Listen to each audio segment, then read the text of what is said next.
क्या नेहरू जी ने पटेल जी से देश का पहला प्रधानमंत्री बनने का अधिकार छीन लिया था? अगर वीडियो को एंड तक देखोगे तो समझ में आएगा। सो बेसिकली राहुल गांधी जी ने सरकार के ऊपर आरोप लगाया है कि सरकार जो है वो वोट चोरी कर रही है, और इसके जवाब में हमारे होम मिनिस्टर अमित शाह जी ने यह कहा कि भैया देश की जो पहली वोट चोरी हुई थी ना, वो आजादी के टाइम पे ही हो गई थी। वैसे तो कांग्रेस के अंदर प्रेसिडेंट चुनने की प्रोसेस हर साल हुआ करती थी, लेकिन इस बार वो 6 साल डिले हो गई थी। अच्छा, डिले होने के मल्टीपल रीजन थे भैया। वर्ल्ड वॉर चल रहा था, हिंदू मुस्लिम के दंगे हो रहे थे, 41 के अंदर सिविल डिसोबीडियंस मूवमेंट था, 45-46 के अंदर जनरल इलेक्शन हुए थे, कैबिनेट एंड मिशन प्लान भी था, जिसकी वजह से ये प्रोसेस 6 साल डिले हो गई थी। लेकिन 1946 का इलेवन बिल्कुल खास था। कांग्रेस का जो भी प्रेसिडेंट होते वो इंटरिम गवर्नमेंट के भी हेड होते, और जो इंटरिम गवर्नमेंट के हेड होते वही इंडिपेंडेंट इंडिया के अंदर देश के पहले प्राइम मिनिस्टर भी बनते। तो कांग्रेस के प्रेसिडेंट इलेक्शन में ना 3 लोगों ने नॉमिनेशन भरा, जिसमें थे सरदार पटेल जी थे, नेहरू जी थे, और आचार्य जे कृपलानी जी थे। लेकिन रियल इलेक्शन से एक दिन पहले ही कृपलानी जी और पटेल जी ने ऑल इंडिया कांग्रेस कमेटी को इन्फॉर्म कर दिया था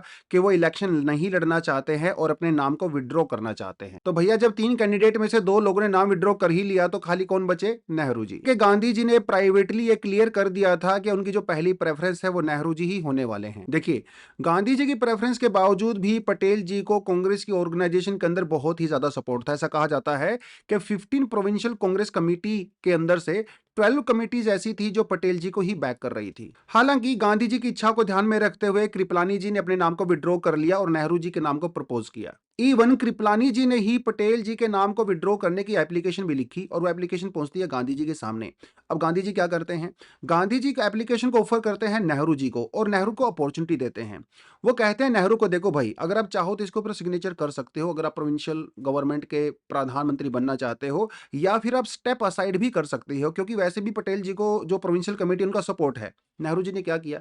नेहरू जी ने ना तो हाँ बोला और ना ही ना बोला। नेहरू जी वहां पे कंप्लीटली साइलेंट खड़े रहे, और साइलेंट करने का सीधा सीधा मतलब ये था कि वो चाहते थे कि इंटरिम जो गवर्नमेंट बनेगी उसके जो है पहले लीडर वही बने। तो फिर क्या था? खेल खत्म हो गया। पटेल जी ने कोई प्रोटेस्ट नहीं किया और अपने विड्रॉल एप्लीकेशन के ऊपर सिग्नेचर कर दिए। अब सवाल ये उठता है कि गांधी जी ने नेहरू जी को क्यों चूज किया ओवर पटेल? इसका आंसर वो खुद देते हैं। गांधी जी का ये कहना है, देखो भैया, जो नेहरू जी थे ना, वो हैरो और कैम्ब्रिज यूनिवर्सिटी से पढ़े हुए हैं, बहुत पढ़े लिखे हैं, बैरिस्टर भी हैं, इंग्लिश बहुत अच्छी है। इस वजह से वो ब्रिटिशर लीडर के साथ ज्यादा बेटर नेगोशिएशन कर सकते हैं। हालांकि पाकिस्तान अलग हो रहा था, देश के अंदर दंगे हो रहे थे, उसके बावजूद भी नेहरू जी मुस्लिम कम्युनिटी के अंदर काफी ज्यादा गुडविल भी उनकी रखते थे।